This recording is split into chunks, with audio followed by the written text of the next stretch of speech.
All right. Howdy, people. My name is Braden, and I'm going to be breaking down the Colorado Caucus. Woo woo. Um, yeah, so I live in Colorado. I live a bit south of Denver, and got involved into politics a few years ago. Just felt inspired, or maybe it was enraged, but to change the system and make it more fair and more representative. And one of the ways we do this in Colorado is by having a caucus. It's when we get together and discuss who we want to lead our party as an elected official. It used to be where we put our preference for president. We pulled out that and put into a ballot, and we're part of Super Tuesday.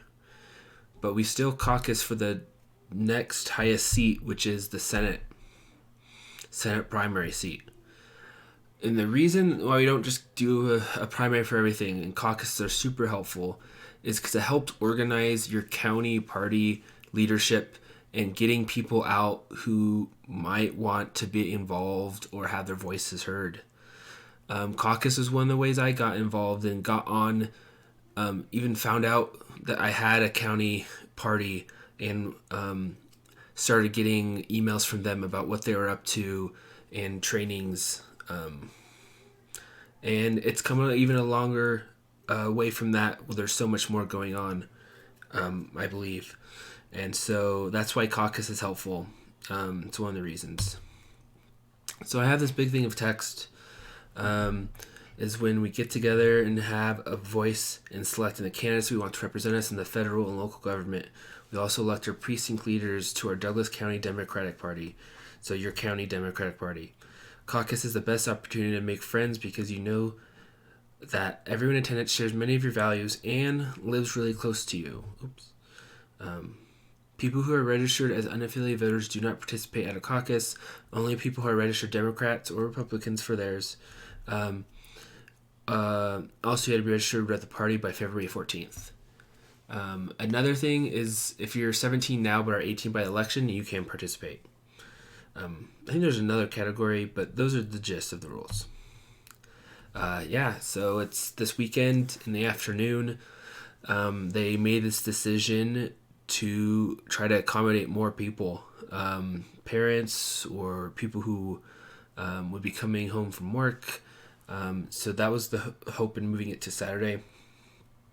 And to find your caucus location, that's the site to go to. There's a few steps. It doesn't take too long. Just go down to the page where it says, where do I caucus? To do the two different steps to find out your location. So these are the kind of like the three main things that happen at a caucus. And I'm going to go through each of them. So the elections track. This is why a lot of people go to caucus. This year it's the Senate preference. So what happened is you'll go to your location, like it could be the high school, middle school. It's often in like a big cafeteria type place with a bunch of different tables and a projector set up. You go in, you register or check in, then you sit at your table and start to meet the other people in your precinct. Once everything gets going, some time is spent on each of the candidates' positions.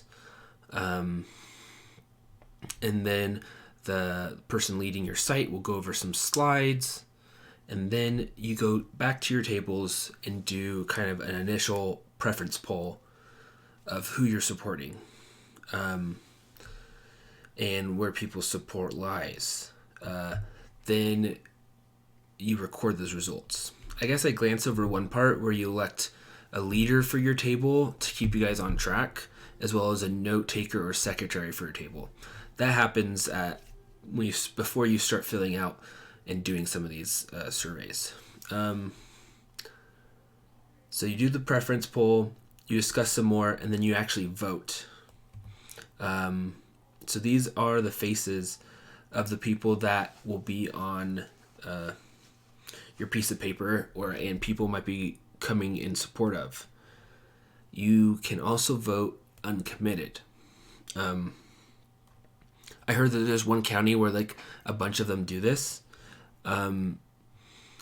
So you can say maybe I'm a progressive voice and I'm not sure. So you could have your vote as uncommitted, but you could also preference as uncommitted. These are the 4 people that are also running in the Senate race. You might know them, but they won't be on. They're not part of caucusing. They're trying to petition to get on the ballot. Okay, so you guys do the vote. That happens. And then you use this piece of paper and do some math to tally up what percentage of support was for the candidates that made the 15% viability threshold. And then you divvy up delegates of those camps. And then people run to be those 2 or 3 delegates to represent them at the next level. Because those delegates have say at the county assembly of who gets picked to be delegates to the multi-county assembly or congressional district assembly. It kind of depends on where you live, which routes are most viable. And then from either of those, you go to the state assembly. To run in any of these assemblies, you didn't actually have to be elected as delegate. So people could run at these different levels, but the people that ultimately vote were the people that were voted into the delegate at the lower levels. I think I have this little blur because there's so much, this is one of the more confusing parts, that you could just go into deeper and deeper. But at the state assembly and convention, you vote on who is delegate to the convention, the nationwide convention where the person who's running for president gets decided, as well as voting members of the DNC. I think there's 3 at-large that the state assembly we will vote to be our at-large DNC members. And these are in the realms of politics in the Democratic Party, powerful things. And I think having people in those positions that you meet and trust, or alternatively running for these delegate things ourselves, is super important.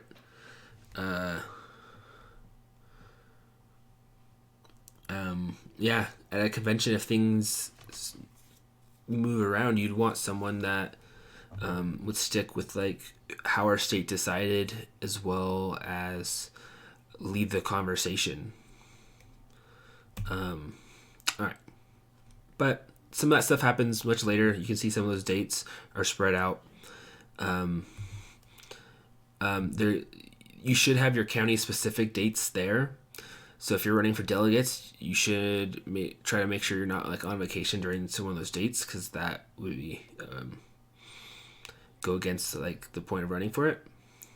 And then I should also have up here the national convention states, but I can add that in details later. So delegate things. All right, next track. Precinct Organizer. So after you elect delegates, you elect Precinct Organizers and their assistants. Precinct Organizers organize kind of the 4 or 5 blocks around you. They often are tasked with knocking doors and canvassing those blocks. They also have vote on your county's central committee. So this is kind of what I drew out to show you how county Democratic or Republican parties work. In a way, it's super democratic, but in a way, it's super layered and confusing, and most people don't understand or know too much about this. So there's 2 precinct organizers and 2 precinct organizer assistants. And the precinct organizers are like the 2 votes, though, who are on the county central committee. So all the precincts in your county have those 2 votes for your county central committee. And then the central committee, though they meet a few times each year, will vote on certain things. Every once in a while, I think it's every 2 years, they vote on the county's executive committee, who are the more chief positions, though they're all volunteer positions, especially at this level. But those county executive commission positions have it's like your chair of your county party, it's your vice chairs, your secretary, your treasurers, the people leading your county party. But they're elected by the county central committee, and then you pass a bunch of other things through the county central committee a few times per year. It's really precinct organizer. It's not a huge amount of time you put into it. You can be an all-star precinct organizer, though, and really get to know the Dems in your area. That's the actual goal. But it's also an entry level kind of get involved, and if the structure's around you to help you succeed, then I think it really isn't that much of an hour commitment. All right, and so of those county committees, we make up the state Democratic Party. The people who have state central committee votes are our county executive committee. It's in that level of a county position, and then that you multiply that by there's 64 counties. I think there's some level that all counties aren't weighted the same when it comes to state central committee. But again, then there's this another. I like the Pentagon because it's kind of shows the umbrella of the party, and we're we represent a large groupings of people.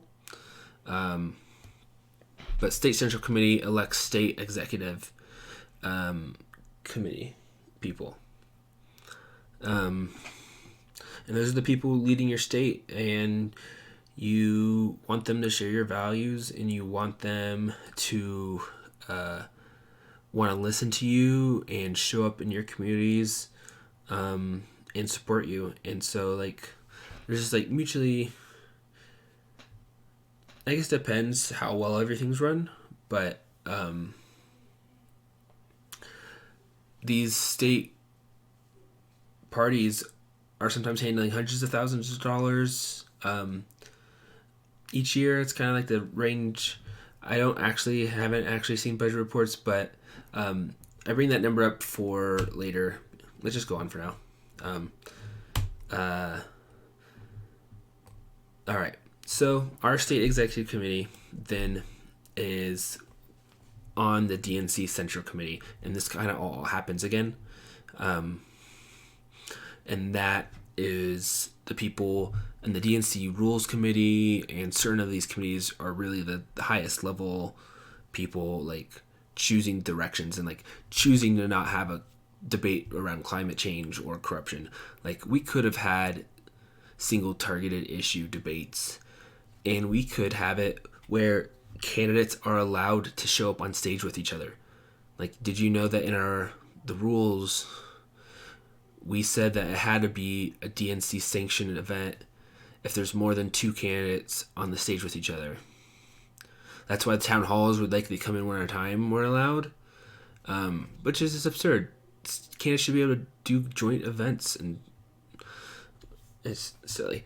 But we want smart people on these things, so this is kind of why I brought that up. So $75 million is the amount that DNC raised and I would guess spent in 2016.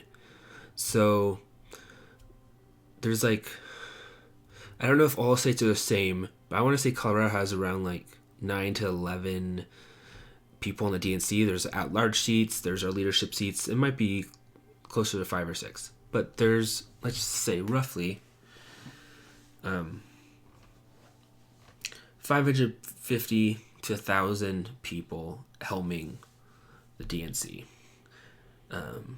Because like elected officials are technically on there too. That are in charge of this amount of money and what the party stands for and the strategies it uses. And I'm just curious what the makeup of that group looks like, and I don't think it's very representative of our country and the struggles we're going through. Definitely share certain things, but I don't think it's representative, because look at how crazy the process is to get there. It's like you have like a side gig that's all technically volunteering until you get to the highest levels, and then like you add travel expenses and so many other things that you have to be kind of wealthy to get this, wealthy or well off to get this far. And on top of, I feel like there's certain people that always sneak in that are probably profiting off the connections from some side consultancy think tank that they run and profiteer off of this. And I just want some people that we understand where they're coming from and are vocal about it and help us win. All right. So that's why precinct organizers do and are important. They have say as well. And they have the more consistent sway, because delegates are kind of like in election years, whereas precincts are constant say. This is the third track, where at the caucus, you will hear about like recent upcoming events. This point where I shared that is in the late AMs, or start of the late AMs, and I'm still recording videos. TMI, whatever.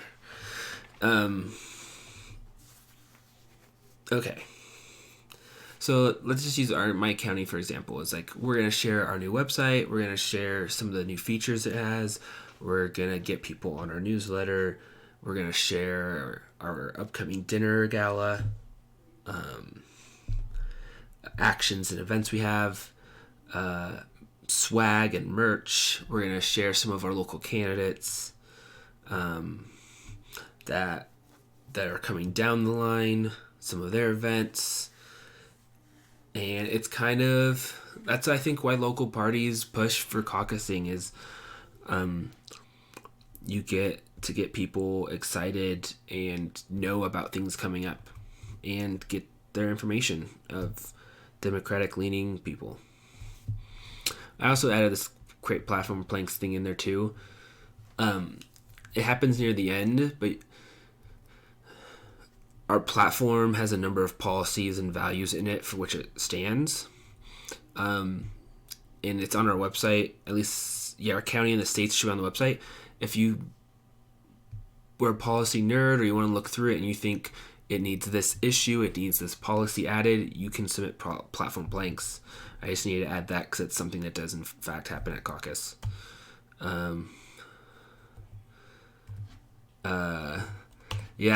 So that's caucus in general.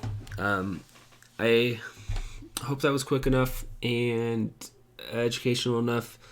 I added this toss a coin to your Witcher picture in there because caucus this year, because it's on Saturdays, after Tuesdays, you didn't have to like pay the schools any extra money.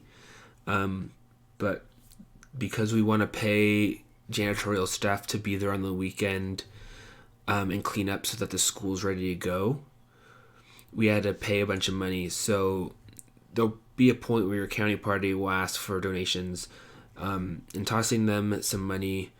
I think each site is somewhere between like $200 and $300, and times that by the hundreds of sites we have in our state, just so that more people's voices could be heard. So consider that. All right. Peace out. I hope this was informational for sure.